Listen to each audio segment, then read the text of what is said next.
El que tiene oído, oiga lo que el Espíritu dice a las iglesias. Al que venciere, daré a comer del maná escondido, y le daré una piedrecita blanca, y en la piedrecita escrito un nombre nuevo, el cual ninguno conoce, sino aquel que lo recibe. Amén. Luces y perfecciones. Cuando revisamos el sermón a la iglesia de Pérgamo, que dicho sea de paso, el mensaje a las 7 iglesias es un mensaje para toda la iglesia universal. En cualquier tiempo, en cualquier época, en cualquier lugar, para todos los que componen la iglesia, el mensaje de las 7 iglesias es para nosotros. No hay un dispensacionalismo, al menos evidente, en las 7 iglesias para decir que marcan la historia de un tiempo de la historia, sino más bien nos tomamos de esto mismo que dice el comienzo de este versículo 17. El que tiene oído, oiga lo que el Espíritu dice a las iglesias, y lo dice de manera plural, o sea, es un mensaje a las iglesias. Era para Pérgamo, pero debía ser leído a todas las iglesias por igual.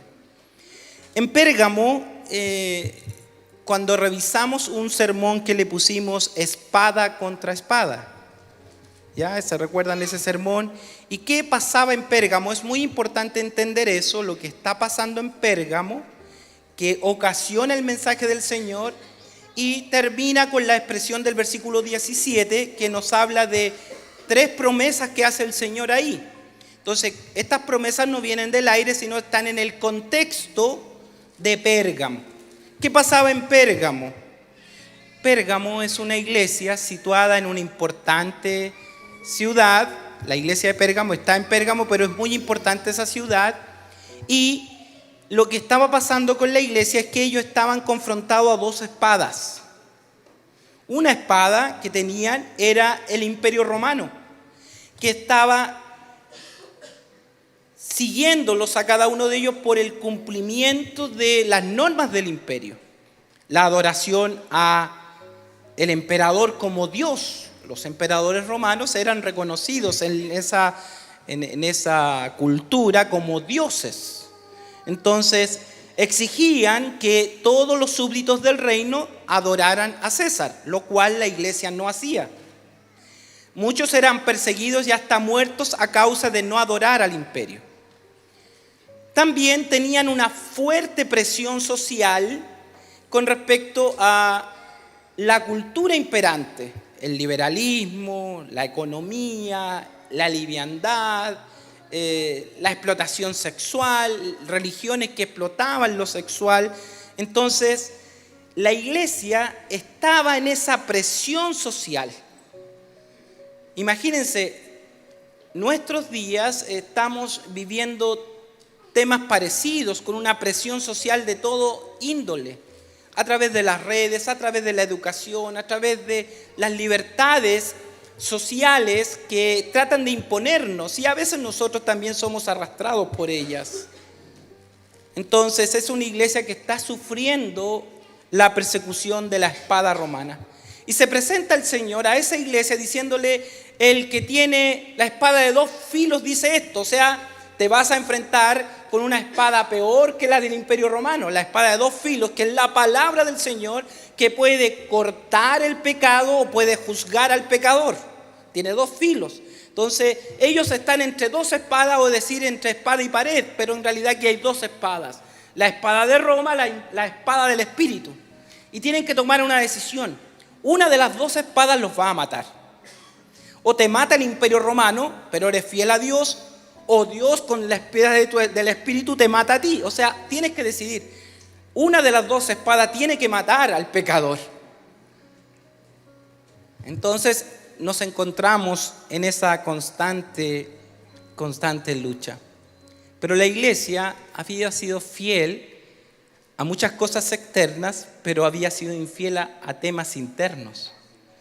Muchos habían abandonado la palabra y estaban sometiendo su vida al pensamiento humano, a lo que la cultura decía.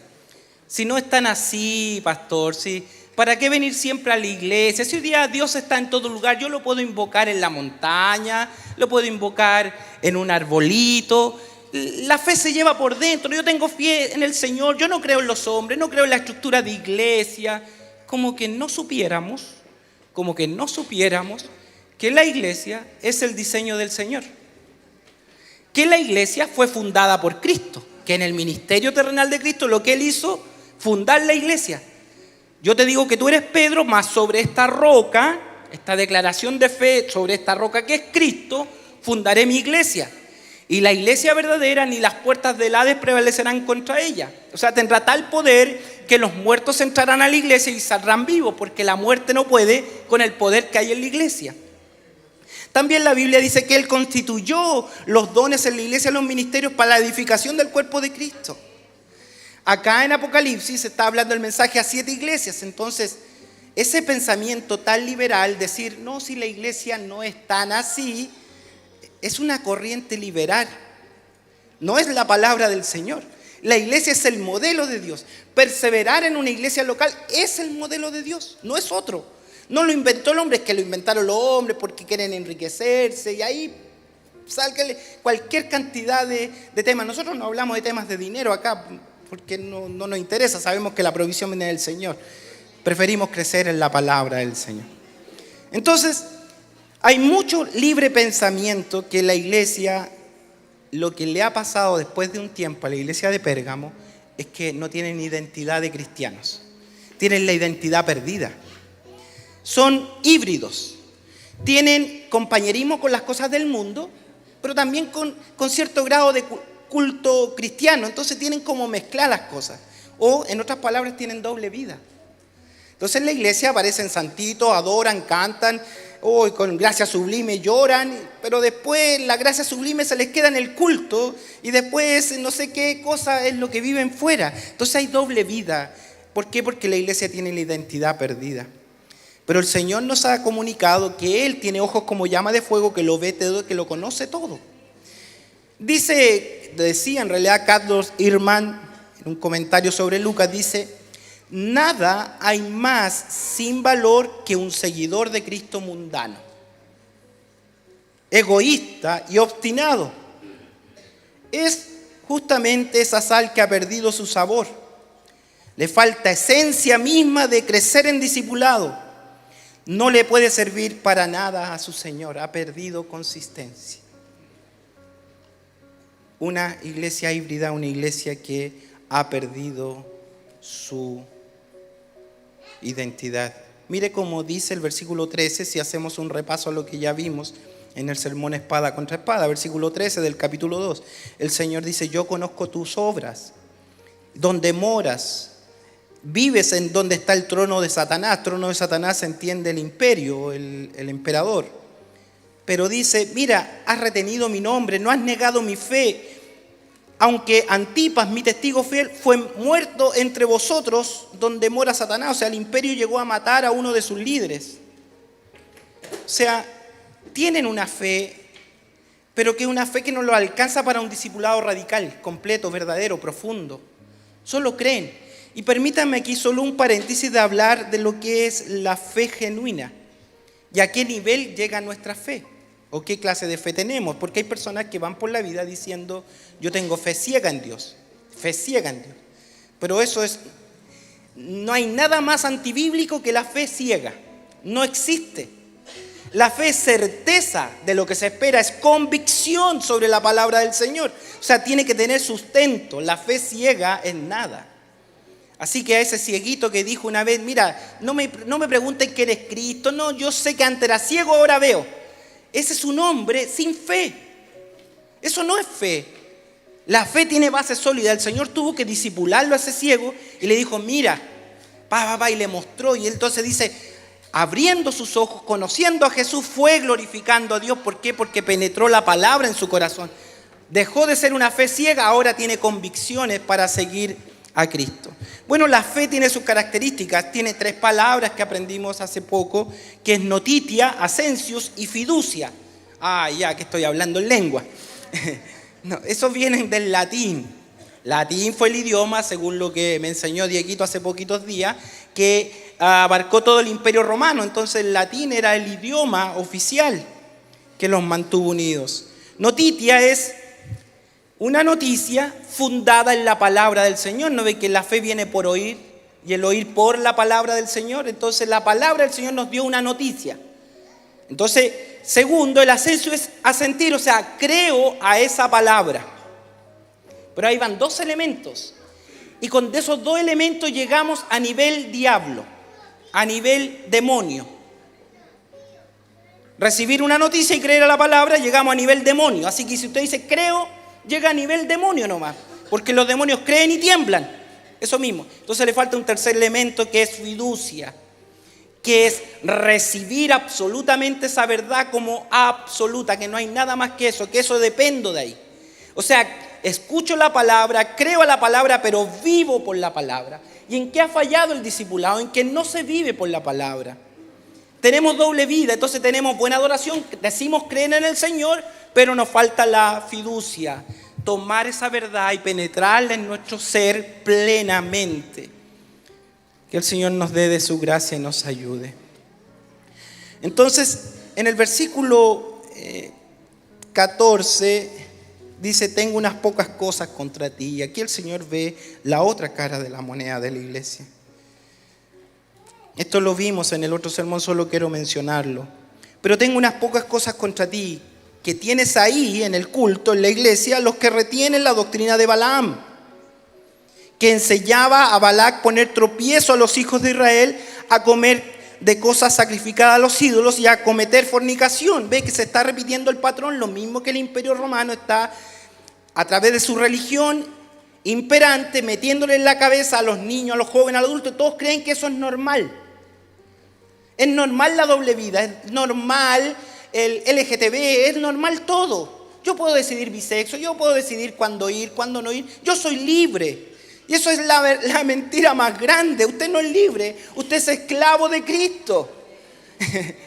Ahora te ceñirá otro. Vemos por qué no somos libres. ¿Por qué? Somos libres del pecado, pero si el Señor no nos toma, nosotros nos desbandamos. No nos puede dejar solos. Si el Señor confiara en mí, mira Fernando, te salvo y te espero en la gloria, yo me pierdo. Mi carne, mi mente, mis pensamientos me van a pasar la cuenta, entonces yo no voy a ser fiel. Entonces, ¿qué necesito? Que Él me haga esclavo. ¿Por qué? Porque te tengo que llevar a la gloria. Te salvé, pero te voy a meter a la gloria. No puedo vivir de acuerdo a mi pensamiento, porque mi pensamiento es contra el Espíritu. Dice, no satisfagáis los deseos de la carne, porque la carne es contra el Espíritu. Dice, versículo 15, y también tienes ahí a los que retienen la doctrina de los nicolaitas, que yo aborrezco. Viene, o sea, ¿cuál es el problema real de la iglesia? Es que tiene problemas doctrinales. Sus fundamentos son nada. Sus fundamentos están fundados en otras cosas que no es la palabra del Señor. En las cosas de esta vida, como los de Balaam, o en las corrientes teológicas que habían imperado a través de los nicolaitas. Una doctrina engañosa, una doctrina liberal. ¿Qué le dice el Señor a esta iglesia finalmente para ya ir plenamente a lo que el Señor nos tiene este día? El Señor les llama a arrepentirse. Es una iglesia que está siendo vencida por las tinieblas que la rodean. Es una iglesia que no está en luz. Es una iglesia que ha escondido la luz bajo el almud. Está escondida. No está en lo alto iluminando la oscuridad, las tinieblas, sino que ha penetrado las tinieblas y se ha quedado a oscuras. No es una iglesia en tinieblas. Tienen la mente entenebrecida. Los miembros de la comunidad han cambiado la doctrina, que es la luz del cielo, por la doctrina de hombres. Y yo quiero que aquí usted haga una reflexión, un autoanálisis a su vida. ¿Cómo conduce sus pasos? ¿Cómo conduce su fe? ¿Cuáles son los sustentos que tiene su propia fe en el Señor? ¿Por qué adora al Señor? Porque lo sanó de una enfermedad hace 15 años atrás. Ese es su Dios, el Dios que sanó una enfermedad de hace 15 años. El Dios que le abrió una puerta, el Dios que le quitó la pena hace 30 años. O sea, ese es Dios. Otros ven a Dios como el Red Bank. Entonces, una oración, Padre Nuestro, nuevan 4 claves y listo. Y el Señor tiene que mandar. Y si no me da, me enojo con el Señor. Y hasta aquí llegó un cristiano. Esa es su fe. O sea, llega, insisto, a nivel demonio nomás. Cree, pero no tiembla. cree, pero su vida no la somete a la luz del Señor. Entonces el Señor en este contexto les dice que tienen que arrepentirse. Yo te pido que te arrepientas. ¿Qué es arrepentirse? Es metanoia, es el nuevo destino. Tu vida, tu pensamiento, tu forma cúltica, tu forma de servir al Señor no es agradable a Dios, no es la que Dios diseñó para tu vida. Usted no puede servir al Señor intermitentemente en el tiempo. Usted tiene que permanentemente perseverar en la gracia. ¿Para qué? Para que se alimente. ¿Todos tomaron desayuno? ¿O por lo menos todos almorzarán hoy? ¿Y mañana? Si deja de comer un día, ¿no le duele la cabeza? ¿O 2 días ya está? Al tercer día mata a quien sea. Sí, no podemos estar sin alimentarnos. ¿Por qué el espíritu puede ser distinto? ¿Por qué podemos pasar tiempos sin alimentarnos, sin comer? Tenemos que educar nuestra vida. Entonces lo primero que tenemos que hacerle a nuestra carne es someterla a alguien, a la autoridad de la iglesia. Y esa autoridad de la iglesia no es el pastor. La autoridad de la iglesia es la comunidad de fe, los dones. Sus dones se requieren. El Señor los salvó y le dio dones. Pero usted no puede hacer lo que quiera con los dones. Sus dones son para edificar el cuerpo de Cristo. Y si usted no lo está haciendo, algo está deteriorando no solo su vida, sino la obra del Señor. El Señor le pasará cuenta. El Señor, dice 2 Corintios, va a juzgar a la iglesia también por lo que hizo con lo que el Señor le entregó. Entonces, nuestra mentalidad a veces es muy liviana para pensar, y pensamos nosotros porque el evangelio se humanizó. Y todo lo humanizamos, que nosotros nos sintamos bien. Fui al culto hace 3 meses atrás y me sentí tan bien. Le duró para 3 meses. Como que le dijera que el desayuno de hoy le durará 5 meses más. Y vuelva a tomar desayuno por allá en la Navidad. No funciona así. Entonces esta iglesia, el Señor le dice, arrepiéntate, metanoia, haz un nuevo destino. Hazle nuevos pasos, haz nuevos caminos, transita en el camino de la verdad. Porque el que te fue a rescatar dice, yo soy el camino, un camino para andar. Yo soy una verdad para creer, yo soy una vida para vivir. ¿Por qué viene al Señor, se goza de lo que Él le dio y después usted encamina sus pasos por cualquier lado? Por eso es que cada vez que el Señor llamó a un hijo a su presencia, le dijo, quita el calzado de tus pies. Porque tus pies, tu calzado te lleva para donde tú quieres. Yo te necesito a patita pelada porque yo te voy a poner el apresto del evangelio de la paz. Te voy a calzar con el evangelio de tus pies para que ahora tú vayas donde no quieres ir. Yo te voy a llevar, te voy a conducir. Entonces, esta iglesia tiene un evangelio híbrido. Ya voy a la mitad del sermón, ¿eh? Ya pasé la introducción hace rato, voy a la mitad del sermón. Entonces, con esta base, veamos las 3 promesas que le da en el versículo 17. Primero, este es un mensaje para alguien que el oído fue abierto, alguien que tiene fe, que es hijo del Señor. El Señor no le va a dar un mensaje. Este no es un mensaje evangelístico para llamar al pecador al arrepentimiento. Este es un mensaje para la iglesia, los que han nacido de nuevo. Por eso le dice, el que tiene oído, oiga. ¿Quién tiene oído abierto? Solo aquel que el Señor fue tocado por el poder de su Espíritu Santo. El que tiene oído, oiga lo que el Espíritu Santo dice a las iglesias. Al que venciere. Ahora, ese venciere pareciera ser que es nuestra capacidad. Pero dice que nosotros somos más que vencedores por medio de aquel que nos amó. O sea, el Señor nos va a dar la victoria. Entonces no trate usted de vencer por sus capacidades, porque justamente el evangelio híbrido es porque confiamos en nuestra capacidad. Pero cuando yo persevero en la gracia, dependo de la fuerza del Señor. Porque dice la palabra del Señor, fortaleceos en el Señor y en el poder de su fuerza. Necesito orar todos los días, necesito buscar su palabra todos los días, necesito congregarme permanentemente, necesito recibir la fuerza del Señor, el alimento del cielo para crecer sólidos. Necesitamos los nutrientes. Al que venciere entonces, al que logra hacer una vida de perseverancia en la fe, por la gracia de nuestro Señor Jesucristo, le da 3 promesas. Le daré a comer del maná escondido. 1. 2, le daré una piedrecita blanca. Y 3, en la piedrecita ha escrito un nombre nuevo, el cual ninguno conoce sino aquel que lo recibe. O sea, hay algo incógnito. Hay 2 incógnitas acá. 1, que hay un maná que ha sido escondido. Y 2, que hay una piedrecita que también es una incógnita. Muchos han especulado con la piedrecita. Y 3, la incógnita es que hay un nombre que va a ser revelado. Se va a escribir un nombre nuevo en una piedrecita. Y hace domingo hablamos del libro de la vida. ¿Será el mismo nombre? El Señor necesita 2 registros. ¿Qué es esto? Entonces, a la luz de lo que ya hemos visto, les invito. Esto lo hubiera hecho a los 5 minutos del sermón, pero ya voy avanzado. Da lo mismo el orden. Veamos el significado de estos 2 elementos. El maná y la piedrecita. Y en la piedrecita el nombre. Entonces cuando veamos la piedrecita vamos a ver el nombre. Veamos el significado y junto con eso veamos qué significa entonces la promesa. Cuando entendemos el elemento podemos entender la promesa. ¿No ve que el Señor dice, repito, al que venciere le daré a comer del maná escondido, le daré una piedrecita blanca y en la piedrecita escrito un nombre nuevo, el cual ninguno conoce sino aquel que lo recibe? Es la promesa del Señor. El significado de estos elementos entonces.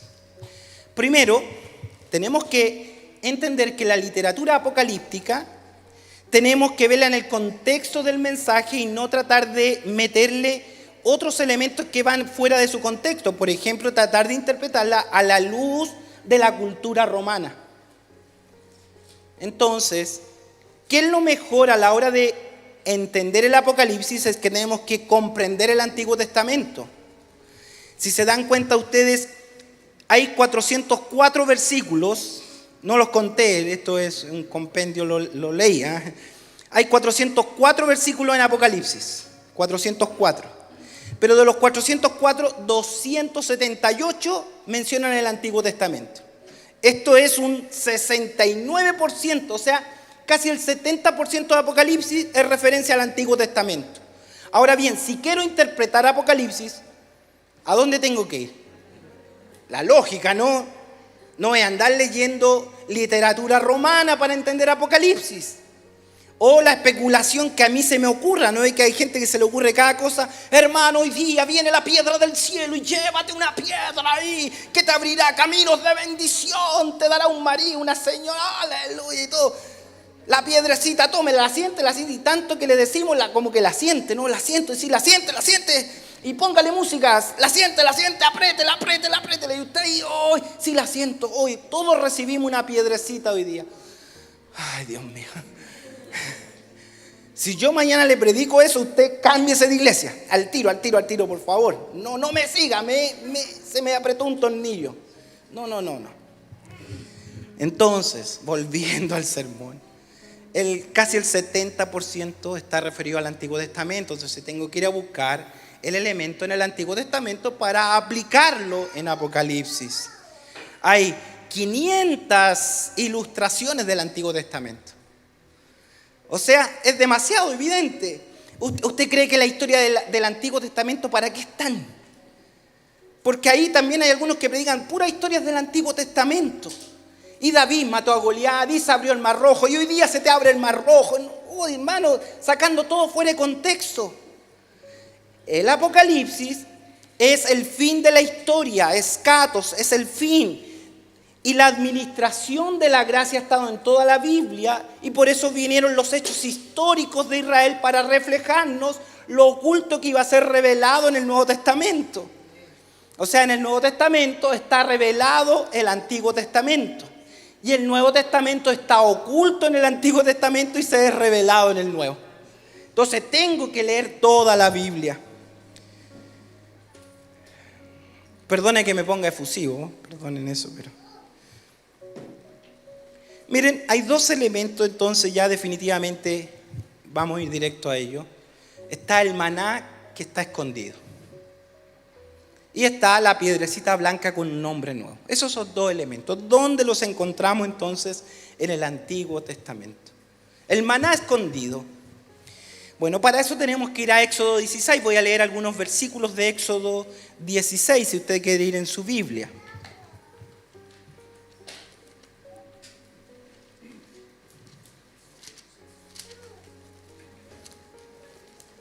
Éxodo capítulo 16, les recuerdo el contexto es que Israel va caminando por el desierto rumbo a la tierra prometida y Dios está instaurando el sacerdocio.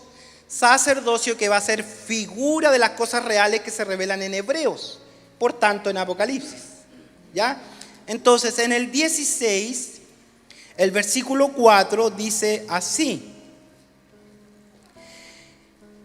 y Jehová dijo a Moisés: he aquí, yo os haré llover pan del cielo, y el pueblo saldrá y recogerá diariamente la porción de un día.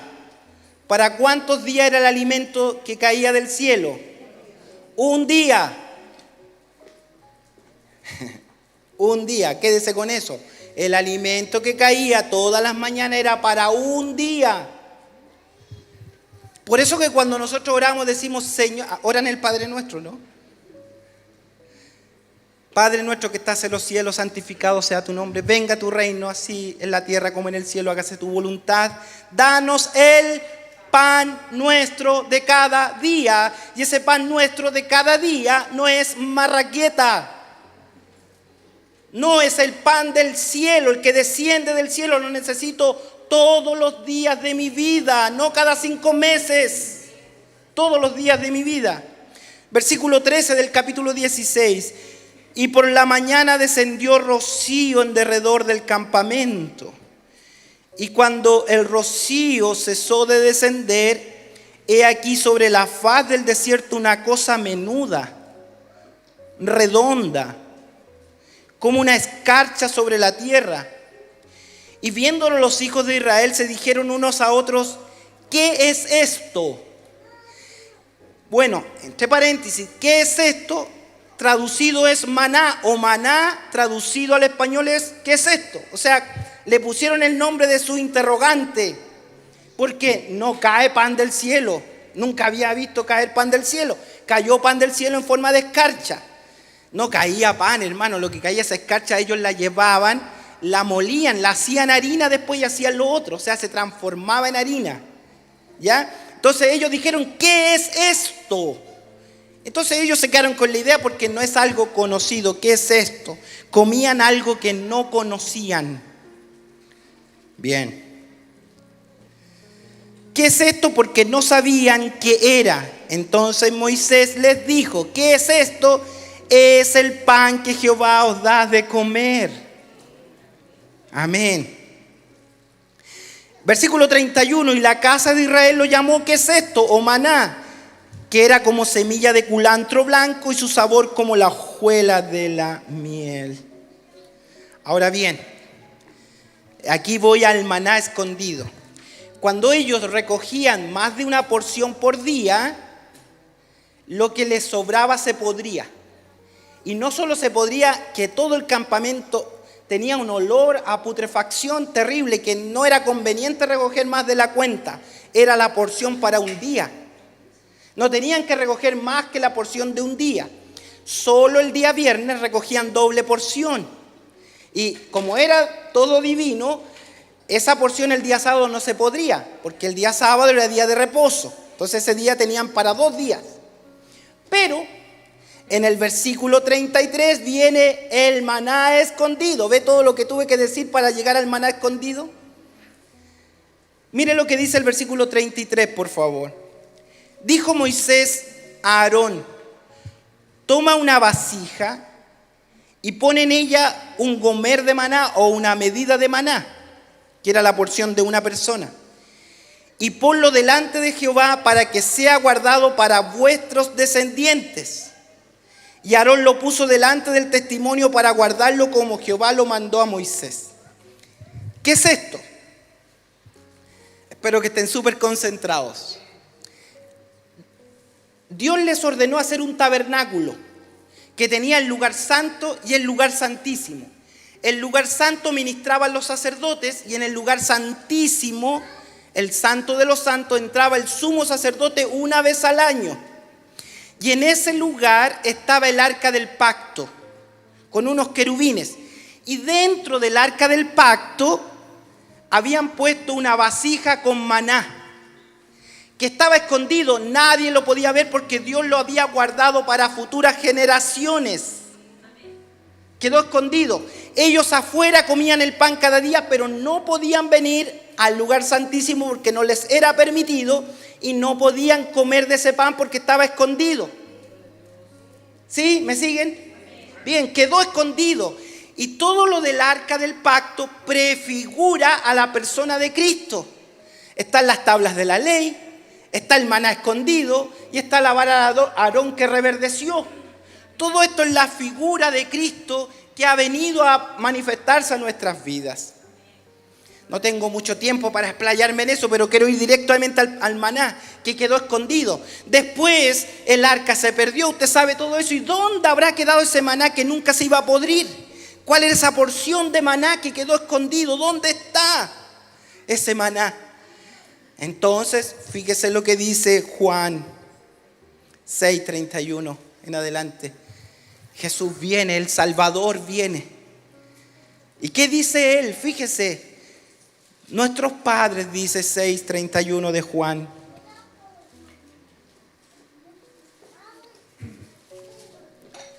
Nuestros padres comieron el maná en el desierto, como está escrito, pan del cielo les dio de comer.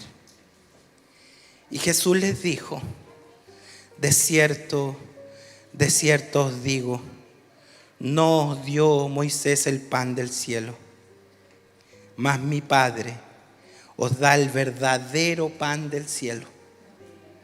Porque el pan de Dios es aquel que descendió del cielo y da vida al mundo. Le dijeron, Señor, danos siempre ese pan. Jesús les dijo, yo soy el pan de vida. El que a mí viene, nunca tendrá hambre. Y el que en mí cree, no tendrá sed jamás. El pan escondido es Cristo. El pan nuestro de cada día que nos enseñó a orar Jesús es Cristo. Yo necesito comer el pan nuestro de cada día, sacar los pensamientos tenebrosos de mi mente, las corrientes de pensamiento liberal de mi mente, de cómo servir a Dios y decir, Señor, yo necesito tu pan cada día. Por eso el Señor dice, al que venciere le daré a comer de este pan, de este maná que está escondido para el mundo, pero para los hijos del Señor no está escondido, está revelado, fue dado para usted. Y un pan que no se podrirá jamás, que permanece por las generaciones, porque Cristo es el pan vivo, que permanece para siempre. Y de que Él come, dice, nunca más va a tener hambre. Nunca más va a tener sed, no va a tener sed del mundo, no va a tener hambre de sus ideas, va a querer comer más y más y más de Él cada mañana. No necesito ir a ver el milagro al desierto, necesito aquí en mi corazón comer de ese pan del cielo que descendió para nosotros. Oh iglesia, oh hermano, hermana, ¿cuántos han desviado sus pasos por sus propias decisiones? Por su propio pensamiento, sirviendo a Dios a su manera. ¿Y quién dijo que es a su manera? Es que yo soy libre. Sí, esa es la ideología del siglo XXI. Usted es libre de hacer lo que quiere. Si usted quiere ser gato, sea gato. Pero en las cosas del Señor no. En las cosas del Señor la verdad es absoluta, inerrable, permanece para siempre. Es la palabra del Dios vivo. Yo estoy perdido y necesito un Salvador que me indique el camino por el cual debo andar. No es de otra manera. Al que venciere yo le voy a dar a comer de ese pan vivo. ¿Y cuántos hijos del Señor han dejado de comer el pan del cielo? Han dejado de pedir pan del cielo, han dejado de orar, han dejado de buscarlo a Él cada mañana. Si hubiera sido una vez al mes, el Señor le hubiera dicho, danos el pan mensual. Dijo, danos el pan nuestro de cada día. Y termino este sermón con la piedrecita blanca. Solo aquel que ha comido el pan vivo puede recibir una revelación mayor que se obtiene solo dentro del lugar santísimo. Hebreos nos dice: acerquémonos pues confiadamente al trono de la gracia para encontrar el oportuno socorro, porque del costado herido del Señor se nos abrió el camino para ir directamente al lugar santísimo. Pero no está en Israel, está en la gloria. Allá está el trono del Señor. Allá puedo entrar directamente y recibir la revelación gloriosa de la piedrecita, comer de Cristo y la piedrecita. Miren, hay mucha especulación de esta piedrecita blanca que se le da a los vencedores. Unos dijeron que es la piedra de los vencedores en las carreras. Era la piedra de liberación de un esclavo. O sea, muchas cosas, pero yo prefiero ir a buscarla en el Antiguo Testamento. Se lo voy a contar más que leerlo porque ya estamos en el tiempo. El Señor Dios le puso vestimentas al sumo sacerdote para entrar al lugar santísimo. Le puso un pectoral que tenía 12 piedras preciosas con el nombre de cada tribu. Tenía unas hombreras con otras piedras preciosas acá. Significan otras cosas, pero le dio unas piedras especiales que estaban en el corazón del sumo sacerdote, que estaban debajo del efod, que eran 2 piedras que se llaman Urim y Tumim. Esa la encuentra en Levítico 8, Urim y Tumim. Y cada vez que el pueblo quería consultar algo, no sabemos la forma exacta porque no está descrita, el sumo sacerdote llevaba esas piedras y las tenía en su corazón y consultaba al Señor. Y él sacaba una piedra y la ponía a la luz de la gloria del Señor, el Shekinah que estaba en el lugar santísimo, y brillaba, y de acuerdo al color de piedra que salía, era la respuesta del Señor. Si salía una piedra oscura, era juicio. Entonces el sacerdote, el sumo sacerdote decía: no, Dios no está de acuerdo, hay juicio. Pero también el sumo sacerdote podía haber sacado, de acuerdo a la dirección del Señor, la piedrecita blanca, luminosa, y decirle al pueblo: Dios está de acuerdo, hay victoria aquí, sigan por ese camino, muy bien.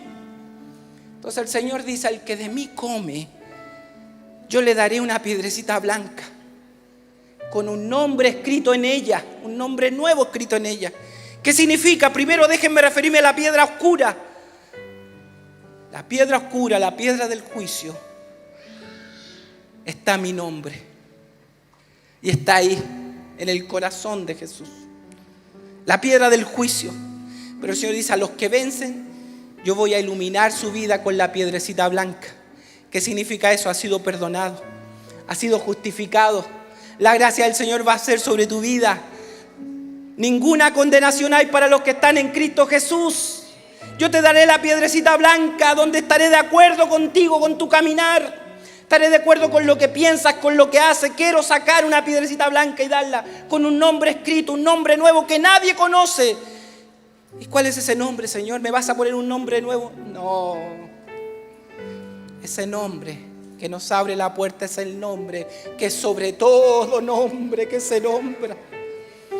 Es el nombre de Jesucristo puesto en esa piedra. Él nos ha justificado, Él nos ha salvado. Es un nombre nuevo que solo nosotros conocemos. El mundo no le conoce porque no le ha recibido, pero usted le ha recibido y usted es llamado hijo del Señor. Mirad cuál amor nos ha dado el Padre para que seamos llamados hijos de Dios. Por esto el mundo no nos conoce, porque no le conoció a Él. Pero usted es hijo del Señor, porque hay una piedrecita blanca en usted que dice: Jesús es tu Salvador, Jesús es tu libertador, Jesús es tu Señor, Jesús es todo para ti. Entonces, ¿por qué querer venir de tiempo en tiempo a la presencia del Señor? ¿Por qué querer caminar nuestra vida cristiana a nuestra manera? Tengo que comerlo a Él, lo necesito a Él, necesito su palabra de victoria, necesito su palabra en mi vida. ¿Cuántos esta mañana dicen: Señor, yo quiero vencer? Ayúdame a vencer, ayúdame a vencer, ayúdame a vencer. Quiero comer ese pan vivo que descendió del cielo. Quiero comer tu palabra es espíritu y vida. Quiero tu palabra. Quiero que tú me garantices la salvación con tu nombre, que es sobre todo nombre. Yo les voy a invitar esta tarde que doble su rodilla o sentado como esté en su lugar, pero que inclinemos nuestro corazón delante del Señor y digamos: Señor, guía mi vida, guía mis pasos, no a mi manera, sino como tú quieras que sea.